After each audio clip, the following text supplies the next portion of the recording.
તમે જરાય ચિંતા કરશો નહીં હો. મહેમાનને જરાય દુઃખ થવા દો તો હું તમારી બનપણે નહીં. હા, હું એમને લઈ જાઉં છું મારા ઘરે. હા, તમે ચિંતા ના કરશો હો બા.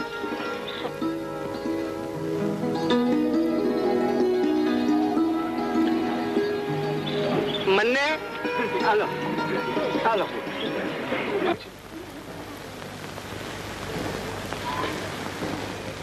હવે ઘા કેમ છે ભાઈ? અરે ઘા વાગ્યા પણ કારીના ઘા વાગ્યા છે. કોણ હતું એ માનવી? આવું ઘા કરનાર પેલા ક્યારેય ભાડ્યું નથી. હો એ બાપુ, ઘા વાગ્યા કે ઘા ન વાગ્યા પણ 5 આંગળીઓ ઘીમાં છે. કારણ કે આ હંપીને ખાવા જેવું છે. હો અરે લાલા, એ ઘાનો મરમ તને નહીં સમજાય. વર્ષોની મારી ઝંખના હતી. આજ લગન ઘણી કબૂતરીઓ જોઈ, ઘણી તીતરો જોઈ, પણ આવી ફોડી કબૂતરી કે તીતર ક્યારેય ફાડી નથી. અરે આજ તો સિંહણના પંજાની થપાટ ખાધી છે લાલા. મેં સાચા વખાણ કરે એનું દુઃખ થાય છે કે પછી હું તમારો મહેમાન છું એટલે? ના ભાઈ, મને દુઃખ નથી થતું, પણ આજે ઘણો આનંદ થાય છે. અને આનંદ એ વાતનો થાય છે કે મારા જેવી પાપણીના ઘરે તમારા જેવા માનવી મહેમાન થયા. ને એમના મોઢે મેં આજે પહેલ વહેલા અમારા રૂપાબાના વખાણ સાંભળ્યા. રૂપા? કોણ રૂપા? જેણે તમને દોટો માર્યો હતો ને, એ જ અમારા રૂપાબા. અમારા ગામને મોવડીના દીકરી છે. જોગ માયાનો અવતાર લેખાય છે. કોઈથી મીઠ મંડાય નહીં એમની સામે. આડોય ના ઉતરાય. ને આજે એ રમતમાં ઉતર્યા. એ તમને જોઈને. મને જોઈને? એ બાપુ, હવે આ પાકા ગામનું પાદર છે. છાણામાના હુઈ જાવ ને. નહીં લાલા, ઘણા દિવસ હું ઊંઘ્યો છું, ઘણા દિવસ હું બેઠો છું. હવે ઊંઘવું નથી, ઊભા થવું છે, ઉઠવું છે. કોના દીકરી છે? રજપૂતના. શી જાત? મોરી. ઓહો, મોરી વંશની માલિપા આવી સિંહણ ન હોય તો બીજે ક્યાં હોય? આપણાથી એમના ઘરે જવાય? શું કામ ના જવાય? રૂપાબા તો સામેથી મને હાથ કરે છે. છાશ કરીને વેચવા જવી હોય તો હું જાઉં, ગરીબોને રોટલા દેવા જવા હોય તો હું જાઉં, રાતે ક્યાંક એમને એકલા ભજનમાં જવું હોય ને ત્યારે હું એમને હારે જાઉં. તો એમના ઘરે તમે મારી હારે આવશો? એ ધનીમાન, કાલે ઉતાસનીનો ઉત્સવ છે. આખા ગામને હગમટે નોતરું છે. તમે પણ આવજો. એ સાંભળ્યું કે બાપુ, હવે તો 5 આંગળીઓ ઘીમાં હોકે.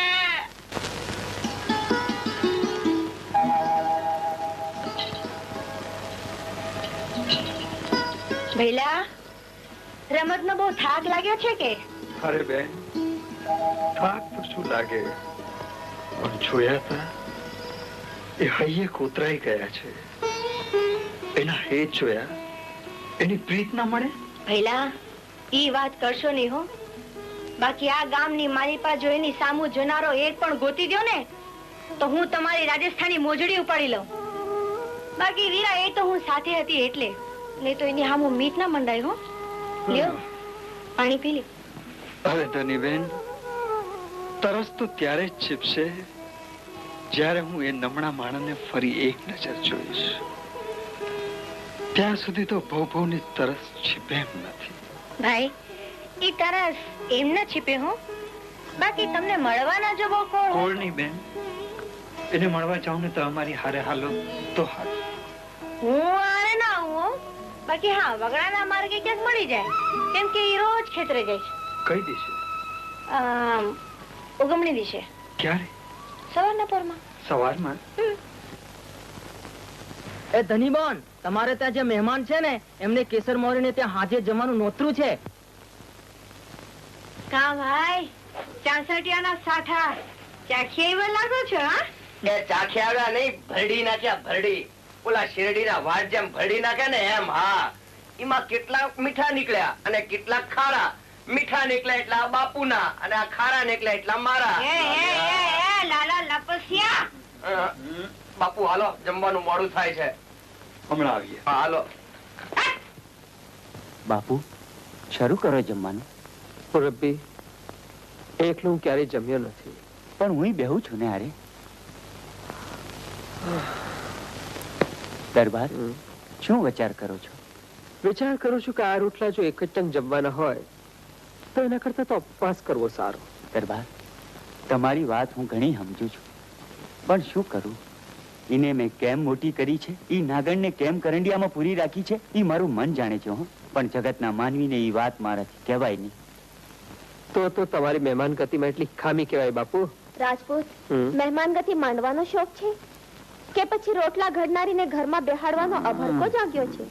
એ તો તમે જેમ સમજો તેમ. સમજવાનું તો તમારે છે દરબાર. અમે તો વગડાના પંખી પાંજરાના નહીં કે પુરાઈ રહીએ. મને પરણીને તમારે જો 4 દીવારની માલિપા પૂરી રાખવી હોય તો મારા હૈયાનું હેત તમે નહીં માણી શકો. અમારે ઉડવા માટે તો પહોળું આકાશ જોઈએ. તમારા માટે વિશ્વમાં જ્યાં ઉડવું હોય ત્યાં ઉડવાની છૂટ છે તમને. દરબાર, એ હંધુઈ તો અત્યારે કહેવાય, પણ લગ્ન કરવા માટે મારી 3 શરતો છે. હું ગમે ત્યાં ફરું, ગમે એમ ફરું ને ગમે એ વખતે ફરું. તમારાથી મને કાંઈ કહેવાશે નહીં. ને જે દી તમારા મનમાં શંકાનો કીડો પેઠો ને મારા માથે શંકાનો ઓઢનો ઓઢાડ્યો, તે દીથી મારે ને તમારે રામ રામ થઈ જશે. હું રાજપૂતની દીકરી છું, ટકોર નહીં સહન કરી શકું. તો હું બોલ ને કોલની ખાતર ફના થનાર રાજપૂતનો દીકરો છું. તમારી બધી જ શરતો મને મંજૂર છે. લ્યો મામા, જમવાનું શરૂ કરો. તમે મને મામા કહ્યું? હા મુરબ્બી. બેટા રૂપા,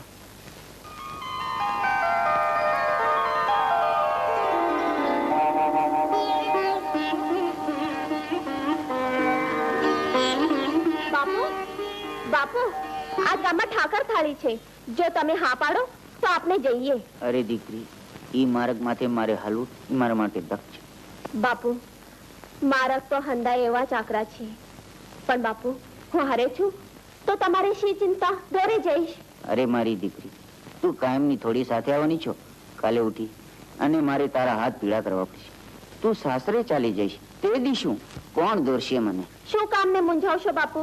જ્યારે હું જતી રહીશ ત્યારે તમારા હાથમાં એક બીજી દીકરી સોંપતી જઈશ. અરે મારી ગાંડી દીકરી, બીજી દીકરી ક્યાં છે કે તું ઉભા રહો બાપુ, હું હમણાં જ લાવું છું.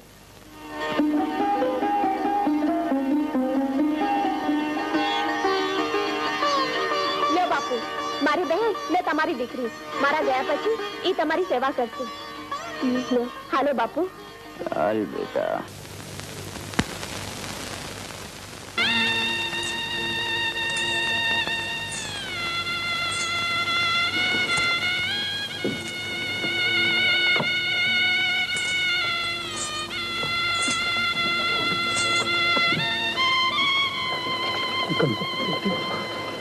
સુખી રહો બેટા.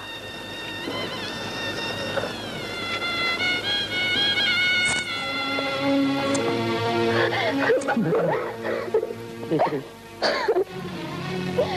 બાપુ, તમારી તબિયત સાચો છે. મારી ફિકર નહીં કરતા. જાઓ બેટા. ચાલ બેન.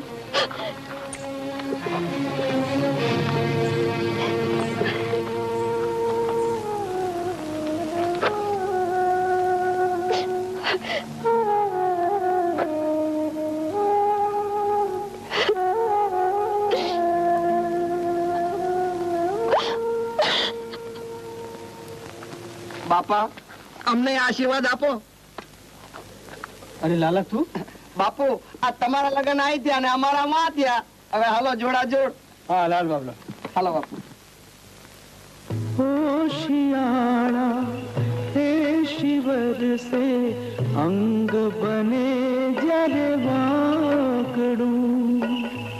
होशियारा हे शिवर से अंग बने जरे वाकड़ू.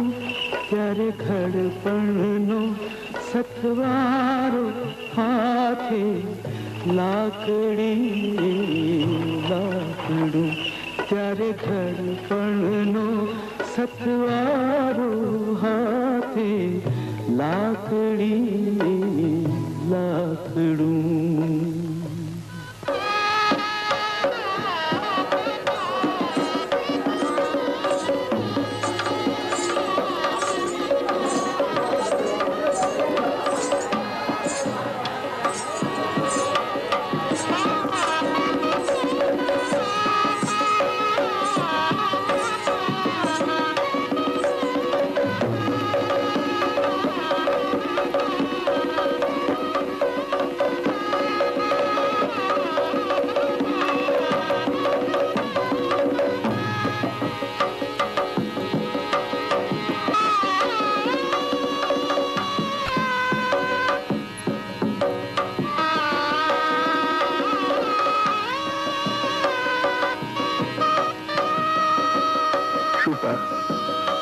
મારા ભાભી પણ મારા માટે જનતા કરતા વિશેષ છે.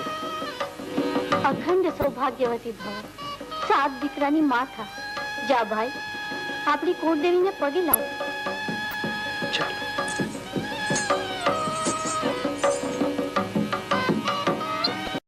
જોયું ને, મારો ભાઈ મેવાડની આળને શોભાવે એવું રત્ન શોધી લાવ્યો છે ને. કેમ ન લાવે? ભાઈ તમારો પણ દીકરો તો મારો છે ને.